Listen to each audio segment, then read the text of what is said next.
Hey guys, I'm Maneli Jamal from Canada, and I'm an acoustic guitar player. And today we'll be going over a short little melody of one of my songs called Southern Magnolia. So let me play it once for you guys, and then we'll break it down, have a look at it, and let's see if we can get you to play it at home. Here we go.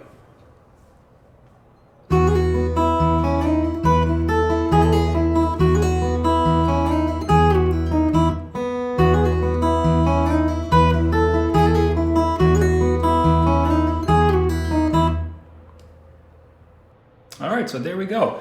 It's pretty straightforward. There's not really too much going on. This is, I guess, for more of you intermediate guitar players out there. Now, one thing I want to mention is just the tuning. I usually play in a lot of different tunings, but in this case, this song is actually all in standard tuning. That's just, from the top E, A, D, G, B, E. I'm not using a thumb pick today either. I'm just going to use my flesh. And I'm playing on a Cole Clark acoustic Triumph guitar. So before we even start trying to learn this, I think the best way to approach this is to understand how the melody works by itself without playing the bass line at all, which is pretty straightforward once we get the melody down. And before we play this, I want to assign some fingers with the right hand. So your middle finger on the right hand is always going to play the high E string. Everything on the high E string, we're going to basically assign that to the middle finger. Index finger here on the right hand is going to take care of all the notes on the B string. If we have these limitations, I find that we don't really have to focus so much on the right hand. We can focus on the left hand now that we've assigned this rule for the right hand. So let's dive right in. So first things first, I'll get my first finger on the second fret here. And what I'll do is I'll do a little hammer-on pull-off technique, which is basically plucking it once, doing a hammer-on with my third finger, and then I'm going to pull off right after that. So it should sound like this. This is again with one motion with the right hand, using my middle finger. This is a really cool technique. This can actually be done all over the place, and when it's done pretty quickly, it sounds quite fancy. Kind of an Irish feel, I guess, in that particular context. So let's do that first. After I do this, I'm going to play the open B string. And then the high E string. So now we have this. Pretty straightforward, right? After this, we're going to use the first finger on the second fret of the B string, and we're going to slide it to the fourth fret. And then we're going to do a hammer-on with the second finger to the fifth fret, so like this. So this is kind of weird because we're doing a slide and then a hammer-on, all with one motion with the right hand. All right, so now we have this. Okay, that's one bar. Let's have a look at the second bar. The second bar is going to start off with our second finger already in that position. What I want to do here is I want to use my pinky finger on the seventh fret of the high E string. We're going to alternate then to the B string because our second finger is already there. Then we're going to play the third finger on the fifth fret right below that. Then back to the B string. And then we're going to do a hammer-on pull-off again with the first finger to the third finger on the fourth fret to the fifth fret. So now really in context we should have this. Pretty straightforward, right? I hope so. So let's kind of go back to the very beginning and see if we can do it up to here comfortably. So let's try this together a little bit slower.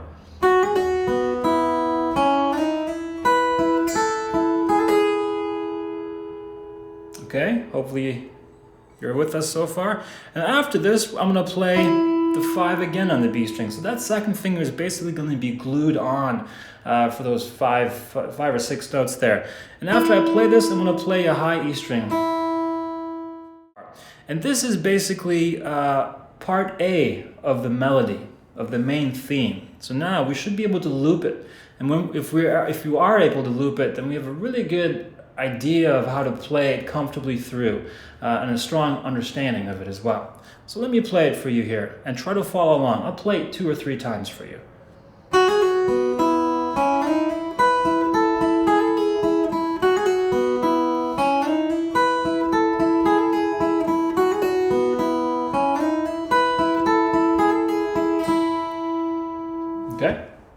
that's part A. Part B starts the exact same way. The first bar is the exact same thing. So it's up to there, it's all the same, right? We got the hammer on pull off, open B, open E, slide from second finger to fourth fret, the index finger, hammer on to 5. Now, instead of playing the pinky finger, we're gonna play the first finger on the high E string and we're gonna slide it down. So we're basically doing a slide, then a pull off to 0 on the E string, right? Then we're gonna use the fourth fret and then the high E string. So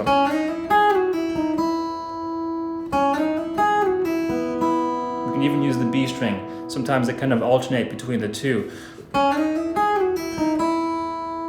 So once we have this down comfortably, let's see if we can loop the second part, so part B, in a looping motion, just to feel comfortable with it. This is it a little bit slower.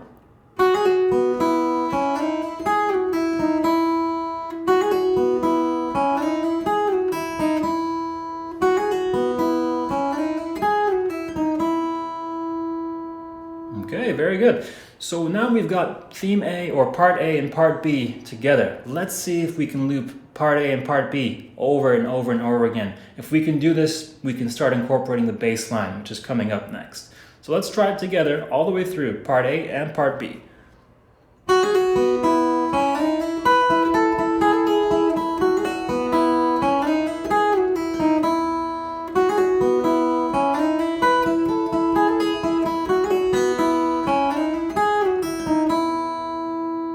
Okay, very good. So now that we've got this comfortably down, let's start incorporating that bass line. And this bass line is just open E. I'm talking low E. It's that constant drone note. This is very effective in this kind of playing, which is fingerstyle. But it's a pretty simplified version of it. So if you just keep this constant thumb going like this, right, we will have a really good kind of groove set into place that our melody will sit on quite nicely. So now if we do this, the very first thing what I'll do is everything that I'm playing with the thumb on my right hand, I'm going to be resting on the string below it, resting it on the A string. If I was using a thumb pick, I probably wouldn't be resting it, but because I'm just using my flesh here and my thumb, I like to just rest it on that A string. So now let's try this. What we're going to do is we're going to play the middle finger and the thumb at the same time with the left hand melody. Remember that? Then thumb again, slide into the hammer-on. So thumb with the middle finger again. So you see we're adding that thumb in every downbeat. Basically beat 1 and beat 3. So it's like a 1, 2, 3, 4, 1, 2, 3, 4, 1, 2, 3, 4, 1, 2, 3, 4, and so forth. So just so you can really get the idea of that groove. So that's the first part. Let's try it again, twice through, just the first part.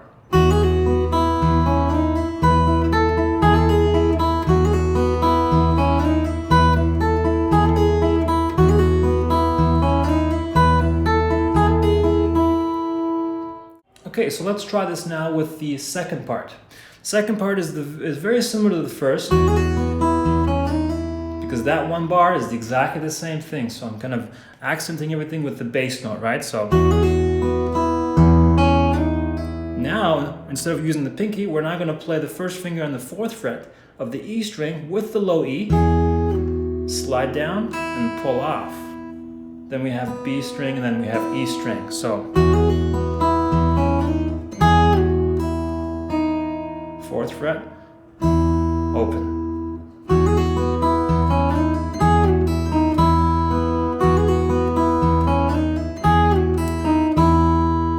Okay, now what I like to do at the very end, I like to do a little stop, a little staccato sound. I find that this adds quite a bit of dynamic range and value to the notes, makes it a little bit more interesting.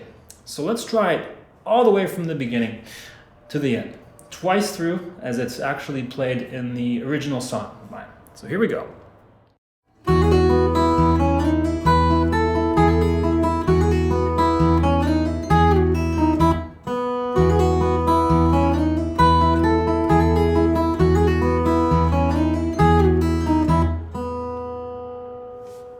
it is.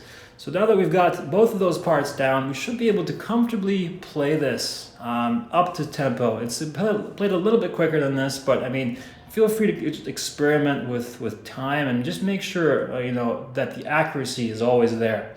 We never want to play too quick, because sometimes the accuracy just tends to go down a little bit the quicker we play. So it's important to practice this with the metronome, of course, nice and slow, and then take it easy, and then slowly raise the speed as you see fit. This is one example, of course, for playing this. This is just a good example because of that drone note. That constant drone note keeps that time going, right? So it's so important. So what I can do, maybe just do a little improvised idea, keeping this drone note going in that low E string. And let's see what I can come up with. Just harmonically, maybe a little bit of experimenting. Let's see.